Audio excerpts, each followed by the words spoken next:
마음까지 하나 된 사람들 주제 설교 두 번째 설교를 여러분과 함께 나누겠습니다. 사도행전 1장 4절에서 11절 말씀을 교독하겠습니다. 사도행전 4장 1장 4절에서 11절 말씀입니다. 제가 먼저 읽습니다. 사도와 함께 모이사 그들에게 분부하여 이르시되 예루살렘을 떠나지 말고 내게서 들은 바 아버지께서 약속하신 것을 기다리라. 요한은 물로 세례를 베풀었으나 너희는 몇 날이 못되어 성령으로 세례를 받으리라 하셨느니라. 그들이 모였을 때에 예수께 여쭤 이르되 주께서 이스라엘 나라를 회복하심이 이때니까 하니 이르시되 때와 시기는 아버지께서 자기의 권한에 두셨으니 너희가 알 바 아니요 오직 성령이 너에게 임하시면 너희가 권능을 받고 예루살렘과 온 유대와 사마리아와 땅끝까지 이르러 내 증인이 되리라 하시니라. 이 말씀을 마치시고 그들이 보는데 올려져 가시니 구름이 그를 가려 보이지 않게 하더라. 올라가실 때에 제자들이 자세히 하늘을 쳐다보고 있는데 흰 옷 입은 두 사람이 그들 곁에 서서 이르되 갈릴리 사람들아 어찌하여 서서 하늘을 쳐다보느냐 너희 가운데서 하늘로 올려지신 이 예수는 하늘로 가심을 본 그대로 오시리라 하였느니라. 아멘, 아멘. 마음까지 하나 된 사람들이란 주제로 말씀을 같이 나누고 기도하려고 합니다. 여러분 다 구원 받으셨죠? 예수님 믿고 내 모든 죄가 사함 받았다. 나는 하나님 자녀가 됐다. 이런 확신은 대단히 중요합니다. 그런데 꼭 아셔야 됩니다. 그 사람의 그 믿음이 진짜 믿음인지 아닌지는 마음까지 하나 된 사람들인지를 보고 아는 겁니다. 이 점은 따로따로 있는 게 아닙니다. 내가 예수 믿고 구원받았어 이런 확신을 가진 것과 마음까지도 하나가 된 공동체가 되어지는 것이 절대로 따로 있는 게 아니라는 겁니다. 둘은 같이 가는 겁니다. 확신이 있지만 실제로는 삶이 그렇지 못하면 그 믿음은 죽은 믿음이라고 그랬습니다. 이번에 신종 코로나 바이러스 때문에 전 세계가 지금 큰 두려움에 빠져 있습니다. 아마 이런 일들이 앞으로 계속 될 거라고 예측들을 합니다.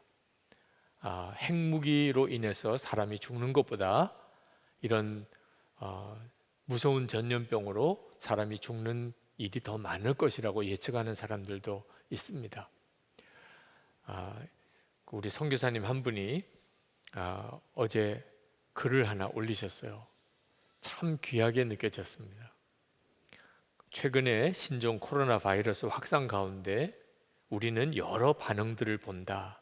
대부분의 사람들은 자기 보호 본능에 따라 행동한다. 마스크를 착용하고 물과 식량을 비축하는 것이다. 그래서 여기서 더 나아간 사람들은 공격적 방어를 한다. 소위 님비족들이 되어 병원치의 접근을 막고 남의 집 대문에 못질을 하고 터널도 막고 총을 들고 마을을 지킨다. 이와 정반대로 의연이 일어나서 자발적으로 창궐지로 가서 의료 행위를 하는 의사들도 있다. 그러나 환대를 베푸는 사람들은 거의 없다. 환대는 초대교회 때 회심의 증거였다. 초기 성도들에게 구원의 확신은 교리의 고백으로만 이루어지지 않았다. 그들은 마태복음 25장 31절에서 46절 말씀을 따라 소자가 헐벗었을 때 입히고 병들었을 때 돌보고 옥에 갇혔을 때 찾아가서 위로하는 것을 구원받음의 증거로 보았다. 또 마태복음 5장 38절에서 48절을 따라 박해자를 위한 기도를 하나님의 자녀됨의 조건으로 보았다. 초대교회 성도들이 진짜 구원받은 사람이란 증거는요, 신앙 고백이 아니었어요.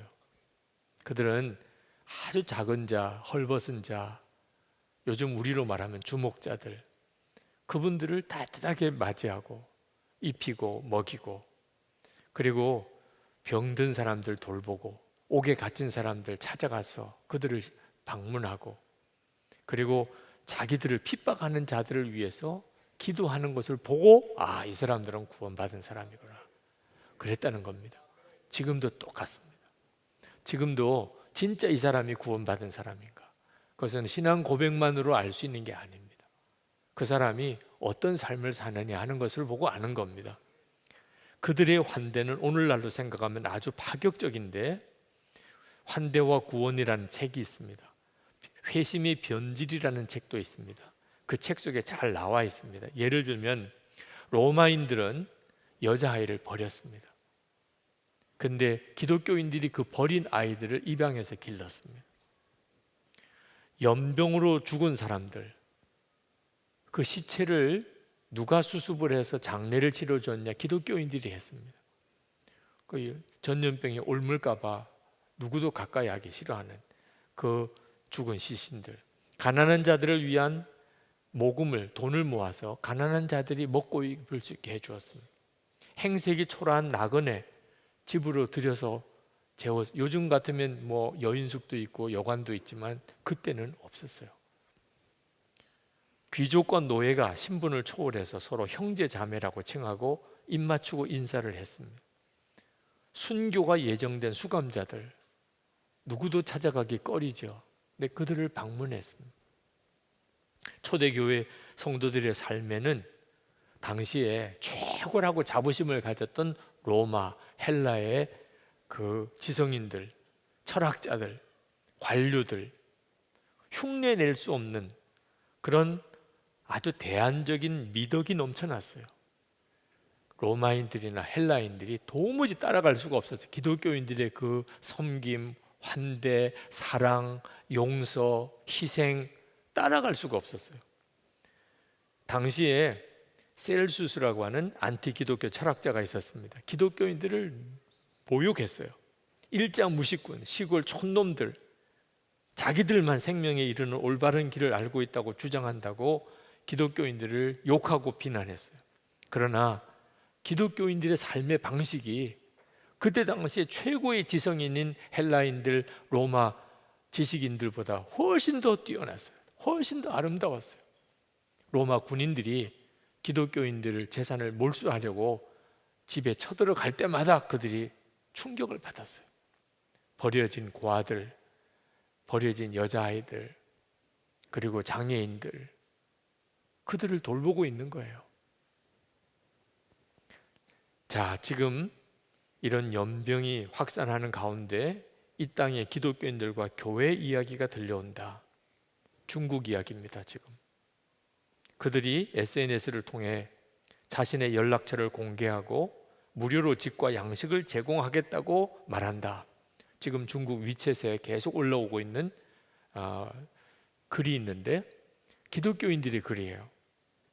창골지 우한을 나왔다가 우한이 봉쇄되는 바람에 집으로 돌아가지 못하고 외지에서 떠돌아다니는 우한 시민들이 많습니다. 그 돈도 떨어졌어요. 오갈 데도 없어요. 그 수가 지금 수백만 명에 달한다고 그래요. 그들을 우리 집에 오세요. 연락처를 제공. 우리 집에 오세요. 우리가 그 봉쇄가 풀릴 때까지 우리가 먹여주고 재워드리겠습니다.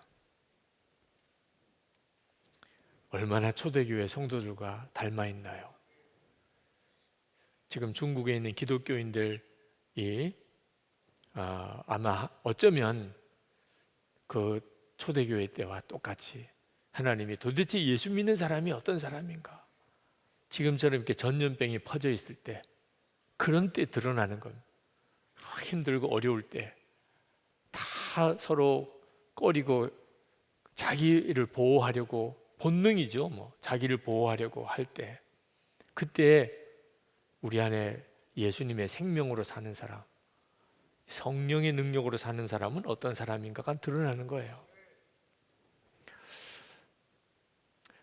마음까지 하나 된 그런 사람들의 공동체 똑같아요. 성령의 능력으로만 이 일이 가능해요. 마음까지 하나 된 사람들의 공동체는 성령 충만한 사람들의 공동체라는 말과 같은 말이에요. 절대로 마음까지 하나 되는 일은 우리가 강의를 하거나 또는 교육을 하거나 또는 구호를 외치거나 그렇게 해서 이루어지지 않아요. 또는 뭐 가족이나 친척들이 모여서 그렇다고 이루어지는 것도 아니에요. 고향 사람들끼리 모였다고 마음까지 하나 되는 공동체가 이루어지는 거 아니에요. 무슨 친구들이 모여서 이루어질 수 있는 것도 아니에요. 절대로 그래서는 이루어지지 않아요. 오직 성령의 권능으로만, 성령의 권능으로만, 성령의 충만함을 얻은 사람들끼리 모일 때만 마음까지 하나가 되는 공동체가 이루어져요. 그리고 이와 같이 위기의 때에 비로소 빛을 발해요. 이야, 예수 믿는 사람들은 어떻게 저렇게 살 수 있지? 예수님께서 승천하시면서 제자들에게 놀라운 약속을 하셨어요. 3가지예요. 하나는 성령으로 세례를 받을 것이라. 2번째, 그러면 너희가 권능을 받을 거라. 그리고 3번째, 그러면 너희가 내 증인이 될 것이라. 성령 세례를 받을 거라.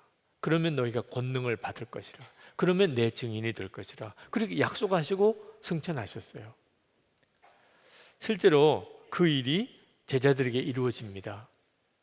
성령이 임해요. 그리고 권능을 받아요. 그리고 며칠 만에 예루살렘은 완전히 뒤집어져요. 바로 그 며칠 전까지 예수님을 십자가에 못 박았던 사람들입니다. 그런데 그 며칠 뒤에 하루에 3,000명씩 5,000명씩 어찌할꼬 회개하며 그렇게 예수님께로 돌아오는 역사가 일어났어요.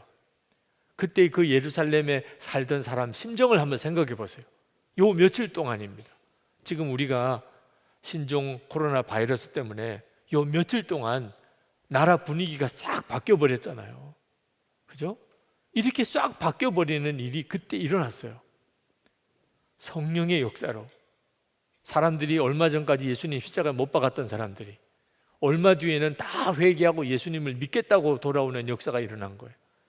그러니 여러분 집집마다 그죠? 적어도 한 가족 중에 한둘 또는 어느 가족 몽땅 이웃집 사람 뭐 여기저기서 회개하고 예수 믿은 사람들이 막 나오기 시작하는 겁니다.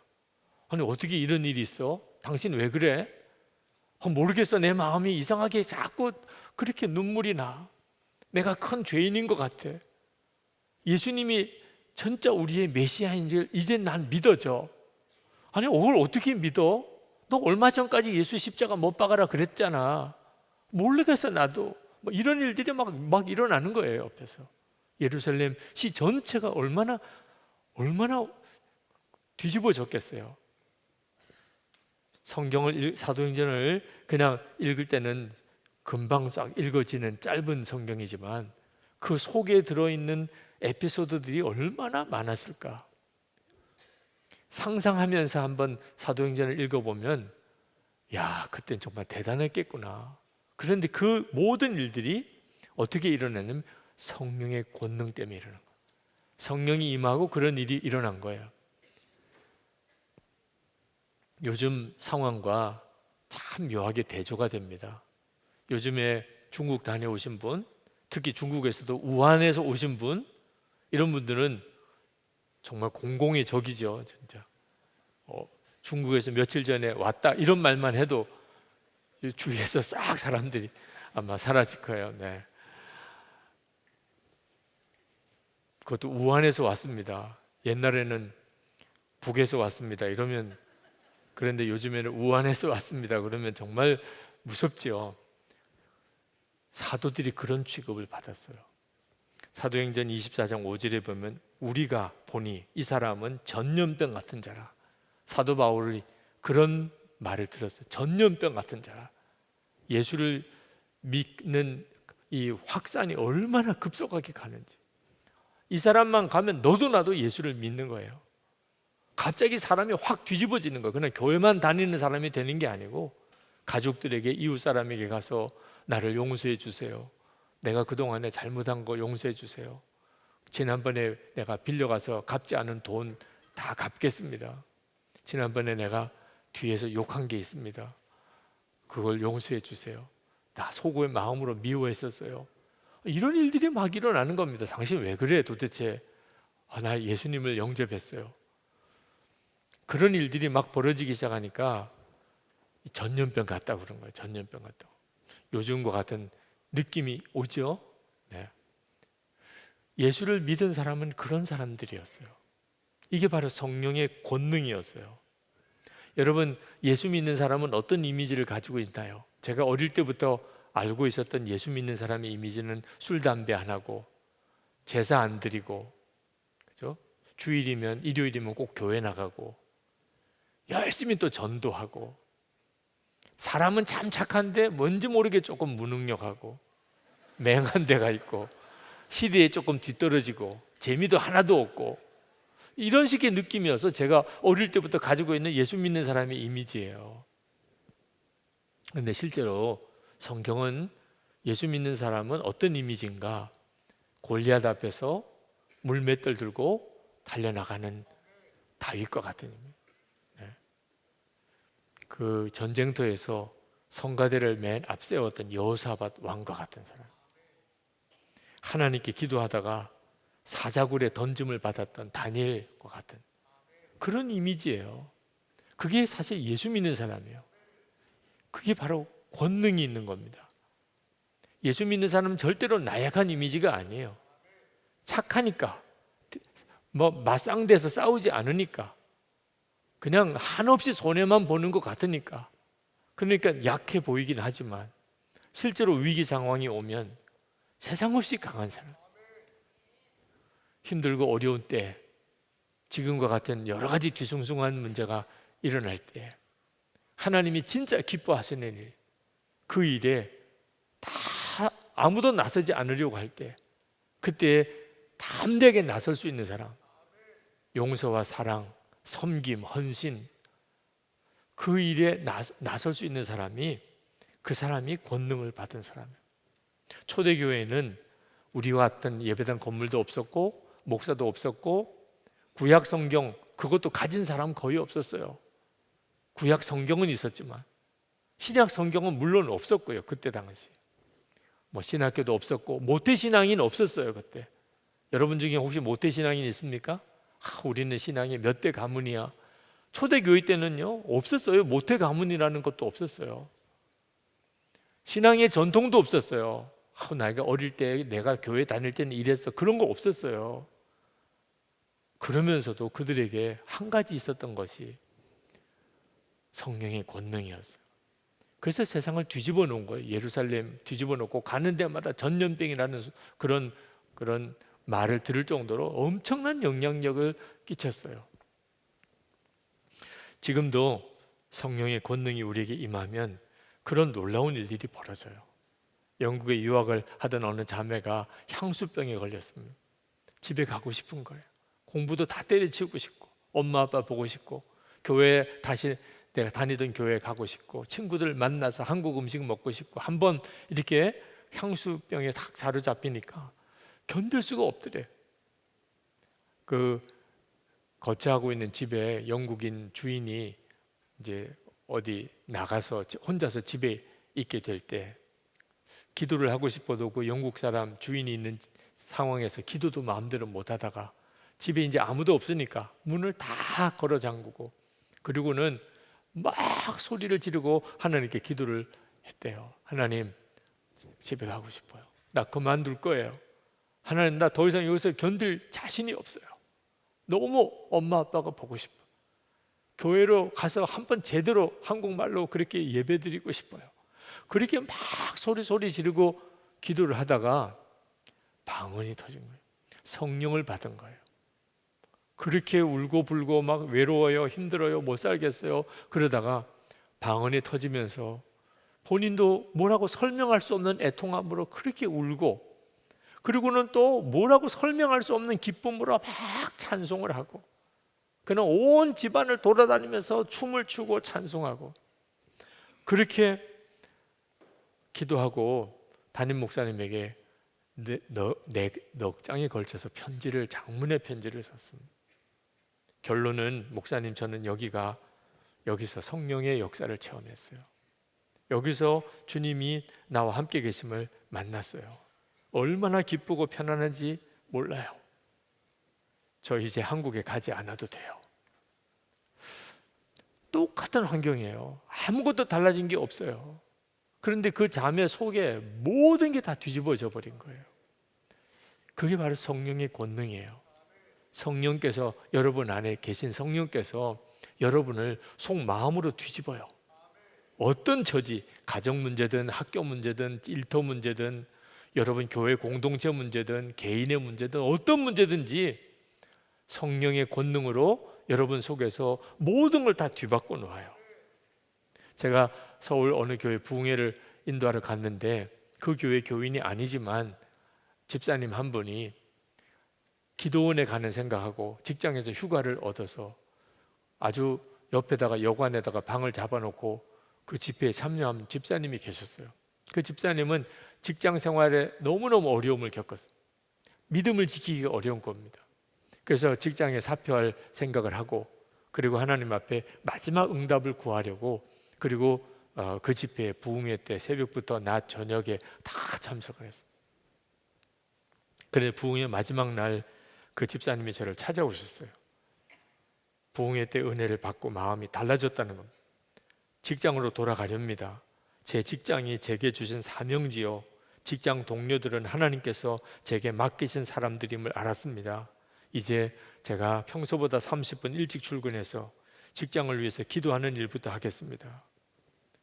얼굴이 완전히 달라졌더라.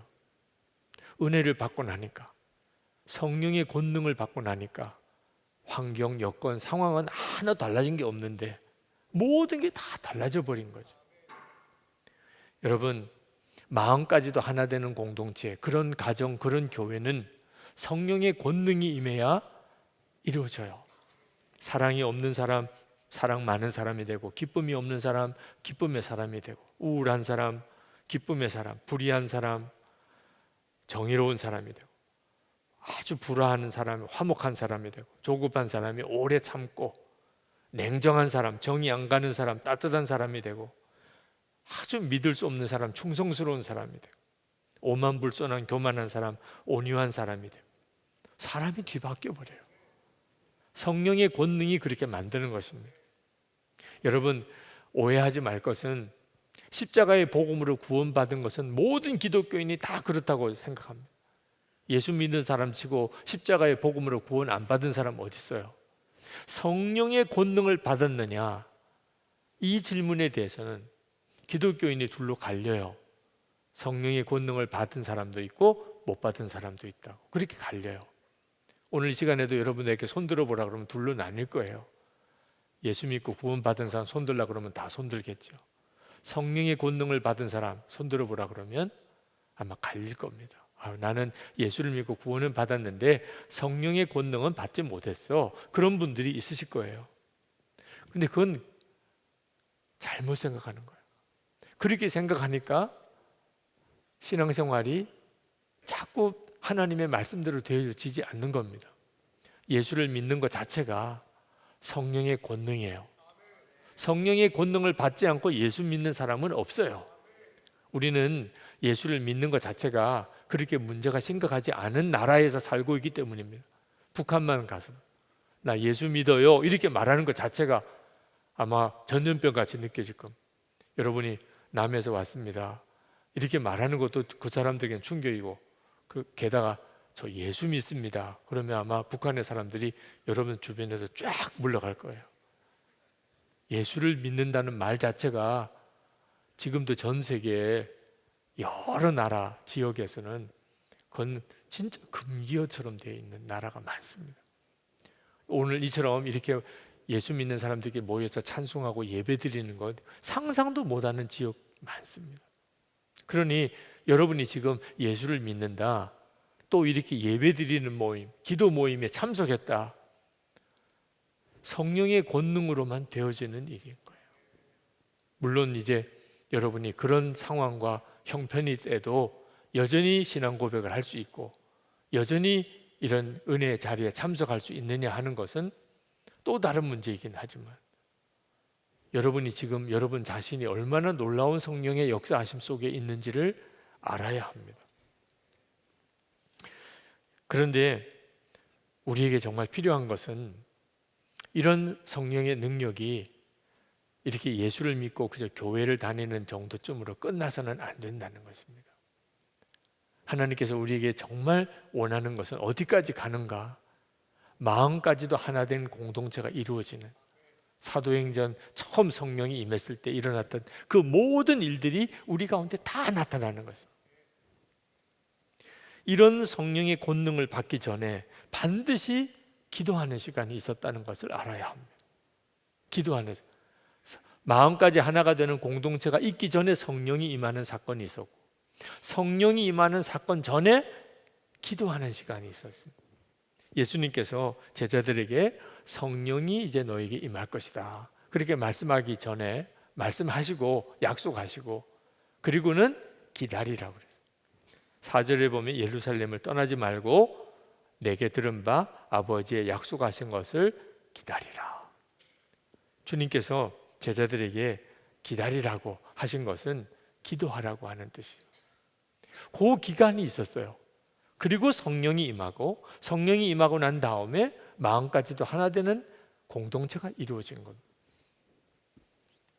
어떤 분들은 목사님, 어떻게 하면 성령의 권능을 받을 수 있을까요? 어떻게 기도하면 성령의 권능을 받을 수 있을까요? 오늘도 아마 그런 문제에 대해서 관심이 있으신 분들이 있으실 겁니다. 근데 성경을 가만히 보면, 오늘 본문의 말씀을 보면 성령의 권능을 받는 특별한 기도의 비결이 따로 있지는 않은 것 같아요. 이렇게 기도하면 성령을 받을 거다, 이렇게 기도하면 성령의 권능이 임할 거다, 그건 없는 것 같아요. 오늘 주님이 말씀하신 걸 보면 예루살렘을 떠나지 말고 내게 들은 바 약속하신 것을 기다리라고 하셨어요. 그러니까 그저 믿고 기다리는 것, 그게 방법이면 방법이에요. 그러면 성령을 받을 거라는 겁니다. 오순절 성령이 임하는 사건이 일어나게 되는 겁니다.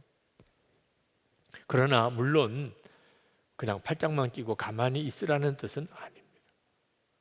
여기서 예수님께서 예루살렘을 떠나지 말고 내가 들은 바 약속하신 것을 기다리라고 하는 것은 그렇게 만만한 일은 아니었어요. 우선은 열흘 동안에 불과한 짧은 기간이지만 그들이 그 말씀에 의지해서 모든 거 다 내려놓고 120문도가 마가다락방에서 모여서 기도하고 있었어요. 이건 누구나 쉽게 할 수 있는 일이 아닙니다. 그냥 한번 생각해 보십시오. 주님이 이제 내가 너희들에게 무언가를 줄 텐데 모여서 기다리거라. 그래서 열흘 만에 줄 거다 그랬으면 기다리는 게 어렵지 않겠는데 그냥 모여서 기다리면 내가 줄 거다 그랬어요. 그래서 뭘 주실지 몰라요. 성령이 임하는 경험을 한 사람도 해본 적이 없으니까. 그죠? 그러니까 그들이 무언가를 주시겠다고 그랬는데, 그래서 하나님이 약속하신 성령이 우리에게 임하시는 것이 어떤 사건인지 모르지만 기다리라고 그랬으니까 우리 모여 기다립시다. 그래서 둘로 앉아서 기다려. 아마 틀림없이 누군가가 물었을 거예요. 베드로 우리 뭐하고 기다릴까요? 한번 물었을 거예요. 둘로 앉아가지고 서로 얼굴만 쳐다보고 있기가 얼마나 그래. 눈을 감고 기도하세요. 그래도 그것도 1시간쯤 하고 난 다음에 얼만큼 더 눈을 감고 기도해야 되나요? 또 이렇게 물었을까? 배가 고픈데 밥은 먹어야 되나요? 하여튼 참 쉽지 않았을 거예요. 하루 종일 그냥 그들은 기다렸어요. 아무 일이 일어나지 않았어요. 이틀째 기다렸어요. 아무 일도 안 일어났어요. 3일째 똑같이 그들이 모여서 기도도 하고 성경도 보고 그리고 또 묵상도 하고 또 끼니 때가 되면 밥도 먹었고 그리고 밤이 되면 잤겠죠. 3일쯤 됐는데도 아무 일이 안 일어났어요. 계속 있어야 돼요, 말아야 돼요? 처음에 너희들이 기다리라고 할 때 들은 말씀은 한 500명이 넘는 사람이 들었다고 그랬습니다. 근데 마지막에 마가다락방에 남아있던 성령 받은 사람은 120명이라고 그랬어요. 아마 틀림없이 중간에 떠나갔을 거예요. 그러니까 여러분, 그냥 믿고 기다리는 게 그렇게 간단해? 성령 받는 게 그렇게 간단해? 그래서 다 받는 거야? 사실 실제로 해보면 모르는 이야기예요. 대부분 믿음이 없고 기다릴 줄 몰라서 성령이 임하시기 전에 자리에 일어나 버리고 맙니다. 그래서 예수를 믿고도 실제로 성령의 체험과 능력의 체험이 없이 그냥 아주 약한, 영적으로 매우 연약한 상태에서 겨우 믿음을 유지하는 성도들이 많은 거예요. 어떤 집사님이 방언을 그렇게 받고 싶었는데 어떻게 방언을 받아야 될지 너무너무 궁금해서 어느 집회에 갔더니 그 부흥 강사님이 부르짖으라, 소리 지르면서 크게 부르짖으라, 더 크게. 그래서 맨 앞에 강단에 나와서 그냥 얼마나 소리를 질렀는지 한동안 말을 못했어요. 그렇게 소리를 질렀는데 방언을 못했다는 거예요. 그래서 제가 그 집사님에게 하나님은 그렇게 소리를 질러서 방언을 주시는 분이 아닙니다. 이미 성령께서 집사님 안에 와 계신 게 분명합니다. 방언을 받기를 사모하는 것 자체가 성령의 역사니까요.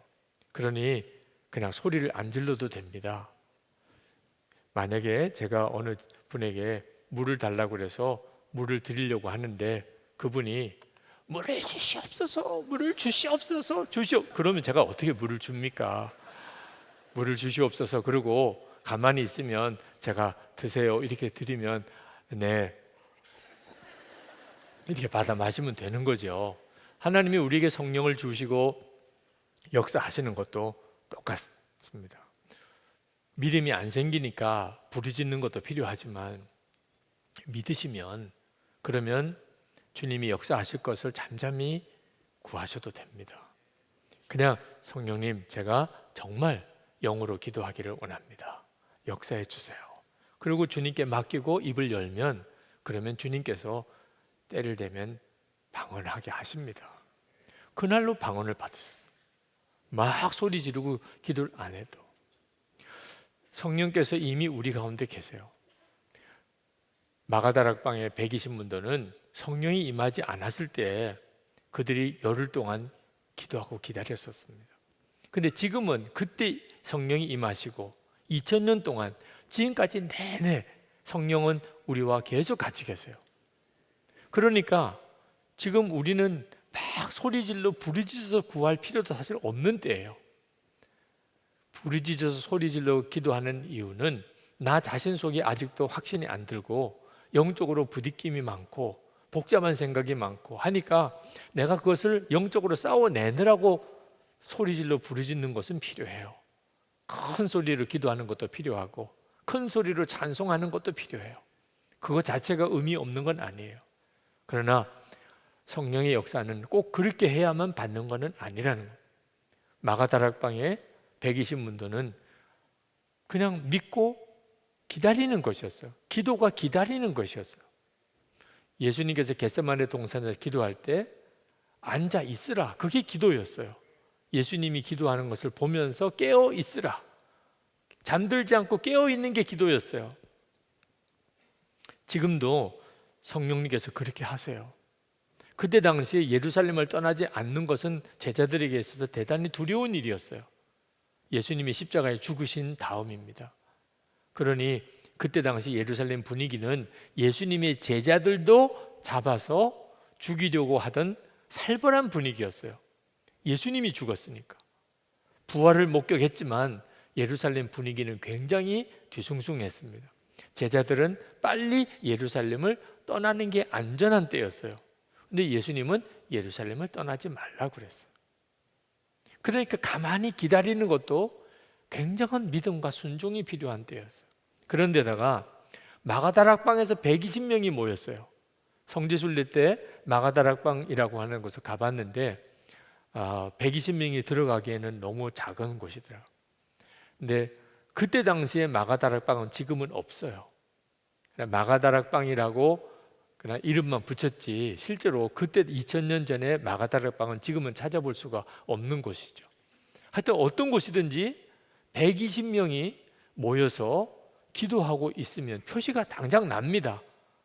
요즘 같은 때도 어느 집에 120명이 몰려 있으면 당연히 표시가 나죠. 그때 당시에 숨어서 기도하고 있어야 되는데 마가다락방에 120명이 모여 있었다는 것은 주변에 다 드러날 만한 형편이죠. 그런데도 그들은 거기 모여 있어야 됐어요. 아유, 꼭 여기서만 성령 주시겠어? 그리고 그곳에 있지 않았던 사람들은 성령을 받지 못했어요. 하나님이 그곳에 모인 이들에게 성령을 주시기로 작정하셨기 때문에 그들은 거기에 모여 있어야 됐어요.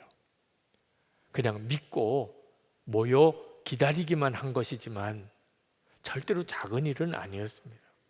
여러분이 정말 성령의 능력을 사모하면서, 성령의 능력이 없으면 가정생활, 직장생활, 교회 공동체 아무것도 제대로 되는 게 없다. 나는 성령의 능력을 정말 받아야 돼. 그 사실을 진짜 믿고, 그리고 그것을 위해서 정말 사모하며 기도하며 기다리는 것은 주변 사람들에게 표시가 나요. 유별나게 보일 수도 있어요. 가족들이 다 압니다. 아, 저 사람은 기다리고 있는 사람. 그리고 여러분 속회 식구들도 다 알아요. 아, 요즘에 김 집사님이 기다리고 있네. 박 권사님이 요즘 기다리고 있네. 알아요. 믿고 기다리는 일은 절대로 작은 일이 아니에요. 여러분 주변에 가족들이나 교우들이 여러분이 성령의 권능을 기다리고 있음을 알까요? 그렇게 하셔야 돼요. 그러면 하나님의 때에 성령이 임합니다.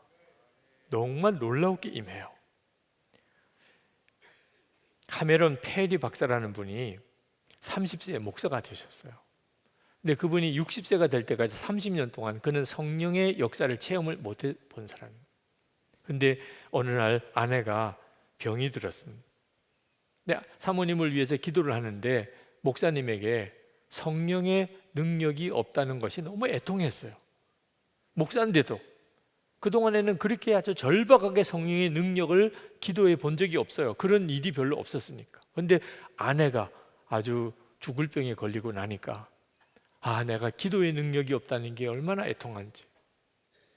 근데 성경을 보다가 예수님은 어제나 오늘이나 언제나 동일하신 분이라, 2000년 전에 그때나 지금이나 예수님은 동일하신.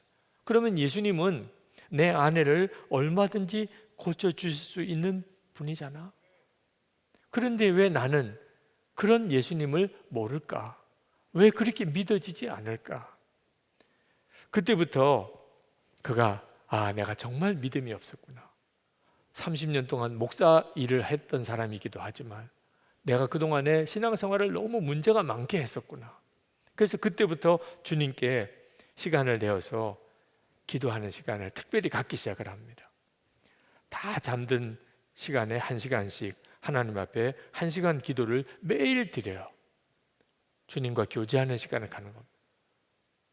주님, 저는 주님을 너무 잘 모릅니다. 믿기는 했는데 지금도 함께 계신 것은 잘 모르겠습니다. 어제나 오늘이나 영원토록 동일하시다고 했는데 2000년 전에 예수님이 지금 나와 함께 계시다는 것은 잘 느껴지지 않습니다. 그런 고백의 시간을 계속 가졌어요. 그렇게 하기를 4년이 지났습니다. 어느 날 강력한 성령의 임재를 체험했어요. 신유의 병 고치는 은사가 나타나기 시작했어요. 그가 얼마나 기쁨이 충만했는지, 그리고 그가 간증을 했습니다. 성령의 충만의 능력을 받고 2달 동안 전도한 것이 능력을 체험하지 못하고 30년 동안 전도한 것보다 더 많은 열매가 있었다. 여러분, 성령의 권능은 반드시 모든 성도에게 약속된 거예요. 이 자리에 계신 분 중에 한 사람도 예외가 없어요. 근데 어떻게 하면 도대체 그런 성령의 권능을 받는가? 여러분이 진짜 믿고 기다리는 거예요. 오늘 이 밤에 그런 은혜를 경험하실 분도 있어요. 지금 이 시간에 성령께서 여러분 안에 계시니까. 그러나 그렇지 않다고 해서 낙심할 필요도 없어요. 중요한 것은 여러분이 진짜 성령의 권능이 나에게 나타나게 하시는 것이 하나님의 뜻이라는 것을 진짜 믿었어요. 그러면 믿은 그 순간부터 여러분은 달라지게 되어 있습니다. 그리고 주님이 역사하실, 주권은 주님이 가지고 계세요. 주님이 역사하실 것이다. 이 자리에서 성령의 권능을 받을 사람도 있고 집에 가는 길에 받을 사람도 있어요. 버스에서 받으면 조금 난감하긴 하겠죠. 주변 사람들이 다. 무디가 늘 설교하고 난 다음에 자기를 위해서 기도해 주는 분들이 성령의 충만함을 받기를 기도하고 있습니다. 그런 말을 할 때 굉장히 마음이 좀 안 좋았다 그래요. 내가 지금 성령에 충만해서 설교도 하는데 뭘 성령에 충만하기를 기도한다고 그래. 뭔가 좀 내가 부족한 거야? 마음에 안 드는 게 있어? 그런 마음이 든 거죠. 그래서 기도를 해준다는 것도 마음이 별로 썩 내키지가 않았어요. 근데 어느 날 길을 가는데 조짐이 이상한 거예요. 뭔가 지금 속에서 막 뭔가 터져 나오는데 그냥 꼬꾸라져 기도하면 폭발할 것 같은 거예요 지금. 근데 길거리에서 사람들이 막 돌아다니는데 여기서는 안 되잖아. 뭐 이런 느낌이 들었어요. 그래서 가까이에 있는 친구 집에 뛰쳐 들어갑니다. 마치 뭐 용변 보고 싶은 사람이 화장실 찾아가듯이. 그 친구가 얼마나 놀랐는지 웬일이야. 아니 나에게 방이 하나 필요해. 그래서 그 친구 집에 방에 들어갔어요. 그리고 거기서 무릎을 꿇고 기도하는데 강력한 성령이 임하는 체험을 하게 됩니다. 이런 일들이 집에 걸어가다가, 집에 오늘 저녁에 잠을 자다가, 내일 아침에 일어났는데 밥을 먹다가, 가능하면 교회에서 그런 경험을 하게 되면 좋겠죠. 네, 부담도 덜하고, 네, 주변 사람도 같이 은혜도 받고, 그죠? 네. 하여튼 그러나 하나님의 역사예요. 하나님의 주권이에요. 그런 일들이 여러분 안에 있게 되기를 축복합니다. 2000년 동안 내내 성령님은 우리와 같이 계세요.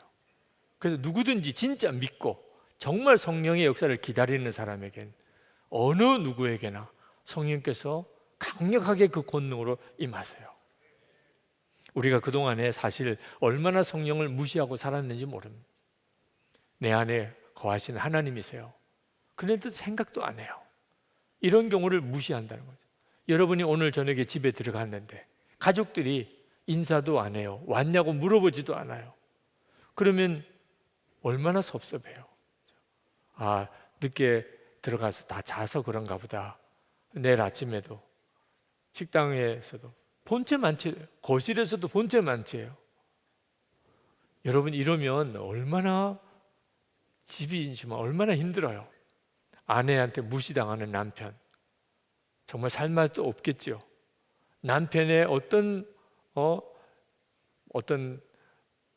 다정다감한 말이나 또는 배려를 받지 못하는 아내, 얼마나 힘들어요. 성령님이 그와 같이 무시당하는 거예요. 우리 안에 계시고 그분은 권능 그 자체인데 우리가 믿고 기다리지 않으니까 성령의 역사하심이 나타나지 못하는 거예요. 영국에서 성령이 강하게 임하여서 영국이 뒤집어졌죠. 그게 웨슬레 성령운동이었고 감리교회가 시작이 된 겁니다. 그리고 성령의 열기가 스칸디나비아 쪽으로 옮겨갔어요. 북유럽 쪽에 강력한 성령의 역사가 일어났어요. 그 영향으로 지금 북유럽의 사회주의, 그런 아주 복지 국가가 일어난 겁니다. 그리고 그 성령의 열기가 독일 쪽으로 옮겨오려고 할 때 독일 교회에서 공식적으로 거부했어요. 우리는 이런 성령의 역사를 원치 않는다. 그래서 독일 교회가 공적으로 성령의 역사를 거부해 버렸어요. 그들로서는 좀 이상하다고 생각이 들었죠. 성령을 받고 그게 좀 교양도 없어 보이고 지적으로 떨어진 것처럼 보이는. 독일 교회는 굉장히 신학적인 자유주의 신학의 물결 속에 교회가 쇠퇴하는 그런 교회가 되어버립니다.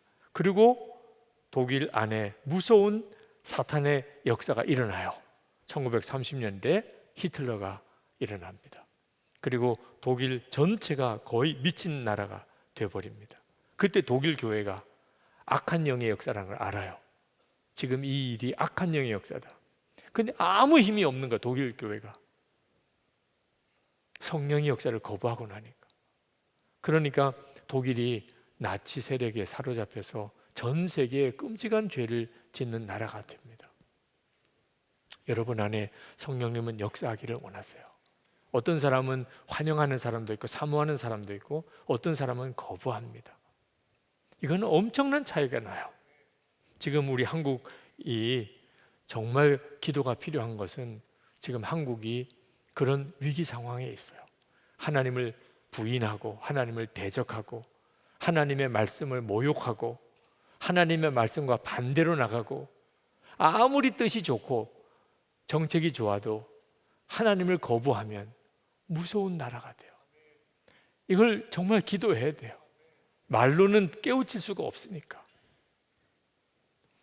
미국이 유럽과 같은 형편이 될 뻔했어요. 그런데 1906년에 미국의 LA 아주사 거리에 성령이 강하게 임합니다. 그리고 미국 교회가 살아요. 그리고 미국이 지금과 같은 나라가 그나마도 된 겁니다. 기독교회가 아직 완전히 무너지지 않는 나라가 된 거죠. 그런데 그들이 처음에 성령의 역사라는 것을 경험해보지 않았을 때 아주사 흑인 거리에서 그들이 기도회 모임을 가졌을 때는 어떻게 기도해야 될지를 몰랐어요. 여러분들 중에는 성령 체험을 해본 사람도 있고 성령을 받은 사람들을 옆에서 지켜본 사람도 있고, 그러나 그때 그들은 누구도 성령이 임했다고 하는 경험을 해본 사람이 없어요. 그런데 그건 하나 믿음이었어요. 성령이 지금도 역사하신다. 모여서 믿고 기도하려면 성령이 역사하신다. 그래서 모여서 그들이 기도를 했을 때는 얼마나 답답했겠어요. 그러나 믿고 기다리니까 그들에게 성령이 임합니다. 그리고 미국에 강력한 성령 운동이 일어나게 되는 거죠. 여러분, 지금도 굉장히 강하게 성령님이 역사하는 때예요. 여러분이 잘 믿어지지 않을지 모르겠지만 예수님 부활 승천하시고 난 다음부터 1900년 동안 예수를 믿은 사람 수와 그 다음 1900년부터 2000년 지금까지 요 100년 어간에 예수를 믿은 사람 수 어디가 더 많겠어요? 지금이 더 많아요. 지금 최근 100년 동안이 1900년 당시에 그때만 해도 세계의 91%, 99%, 1800년에는 99%, 1900년에는 91%가 미국, 유럽 사람들이 예수 믿었어요. 지금 전 세계의 80% 넘는 사람들, 기독교인들이 비서구 사회예요. 그러니까 전 세계 곳곳에 지금 예수 믿는 사람이 엄청나게 늘어나요. 유럽하고 미국은 기독교인 수가 줄지만 전 세계적으로 보면 강력한 성령의 역사가 일어나고 있는 때예요. 그러니 지금은 누구든지 성령의 역사를 믿고 구하면 반드시 받게 돼 있고, 그 성령의 역사는 우리를 마음까지 하나가 된 공동체로 만들어 가게 되는 거예요. 오늘 이 밤에는 성령의 강력한 역사를 기도하는 시간이 됐으면 좋겠어요. 마음으로 하나가 되는 공동체 때문에 사실 이 집회가 시작이 됐지만 지금은 우리나라가 정치적인 문제도 그렇고 또 이 신종 바이러스 문제로 인한 전염병 문제도 그렇고 경제적인 어려운 문제 때문에도 그렇고 우리에게 기도할 제목이 보통 많은 게 아닙니다. 그러나 이 모든 문제를 해결할 수 있는 힘은 오직 우리 안에 계신 성령의 우리를 권능으로 사로잡으실 때 성령의 사람이 되는 겁니다. 오늘은 특별히 안수기도 따로 없습니다. 그냥 성령께서 여러분들에게 직접 역사하는 시간이 되기를 바랍니다. 그도 역시 지금 이 전염이 사람 사이에 호흡과 또는 터치를 통해서 전염이 된다고 그래서 믿음이 약한 사람들에게는 그 점도 걸림이 될까 봐 우리가 그 점에 대해서는 좀 절제하기로 하고, 그 대신에 우리 강력하게 주님께 나가서 기도합시다. 성령의 사람이 되어야 지금 있는 모든 위기에서 이김을 얻게 돼요. 그리고 이런 때에 예수 믿는 사람이 오히려 더 분명하게 드러나게 됩니다. 빛으로 드러나고 소금으로 드러나고 그리고 능력 있는 사람으로, 지도자로, 그리고 사회를 하나 되게 만드는 그런 강력한 구심력으로 그렇게 성도들이 드러나게 됩니다. 우리 찬송합시다. 성령이 오셨네. 찬송하고 기도하겠습니다.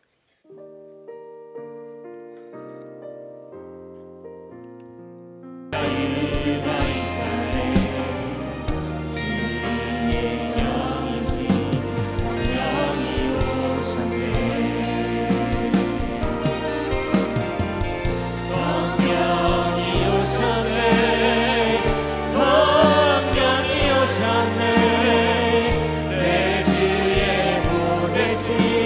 성령이 오셨네. 우리 인생 가운데 친히 찾아오셔서 그 나라 꿈꾸게 하. 성령이 오셨네. 성령이 오셨네. 성령이 오셨네. 내 주에 보내신 성령이 오셨네. 우리 인생 가운데 친히 찾아오셔서 그 나라 꿈꾸게 하시네. 우리 오늘은 세 번 우리 기도할 때 처음부터 강단에 올라오셔서 기도하실 분들은 올라오셔서 기도하시기를 바랍니다.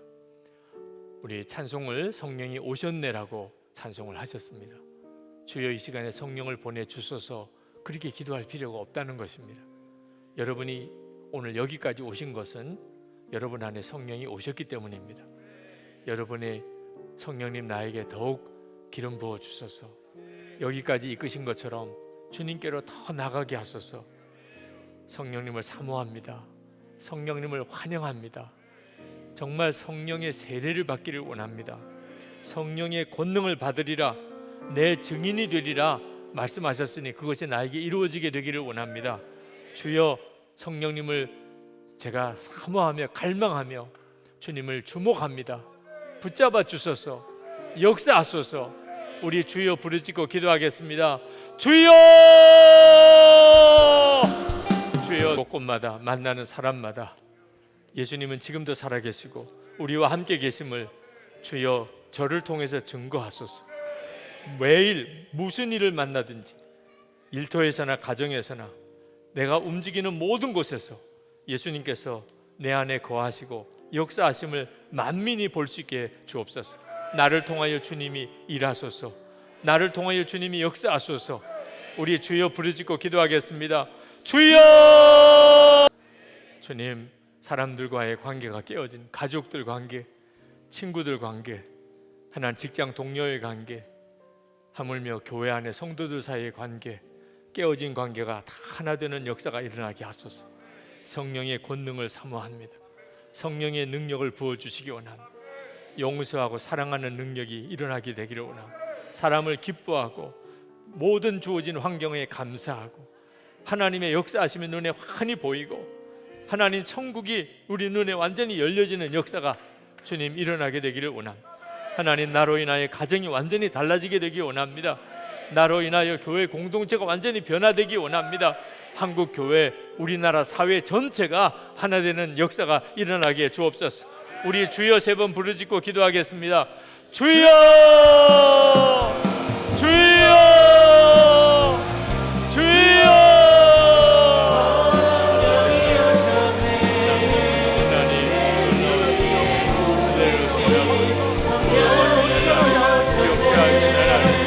마음까지 하나 돼서 아버지를 성령으로 인하여서 우리의 마음이 온전히 하나가 되기를 원합니다. 아버지 하나님, 가정에서 무너진다. 아버지 하나님, 직장에서 무너진다.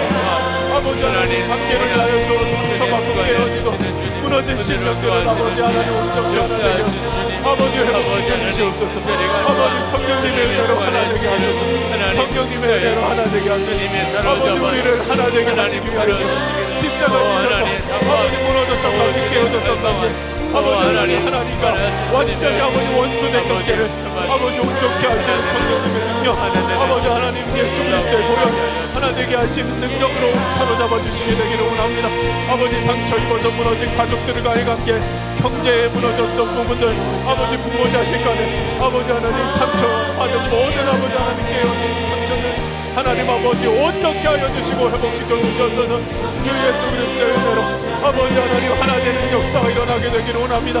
교회 안에서 아버지 무너졌던 것들, 아버지 상처 줬던 말들, 아버지 하나님 입술로 제지었던 것들, 아버지 행동으로 제지었던 것들, 아버지 죄로 인하여서 하나님과 무너졌던 모든 관계 예수 그리스도 십자가 보혈로 완전케 하여 주시옵소서. 완전히 아버지 회복되어 아버지 하나님 안에서 주님께서 누려지는 은혜를 아버지 하나님 다시금 누리게 하여 주시기를 원합니다. 아버지 우리 마음 관계가 예수 그리스도 은혜와 회복되어지게 되기를 원하오니 하나님 아버지 살려주시고 세워주시고 회복시켜주시고 아버지 믿음으로 무너지지 않도록 주 예수 그리스도 안에서 온전한 사랑을 아버지 하나님 선동하여 주시기를 원합니다. 아버지 하나님 사랑으로 회복시켜주시옵소서. 주 예수 그리스도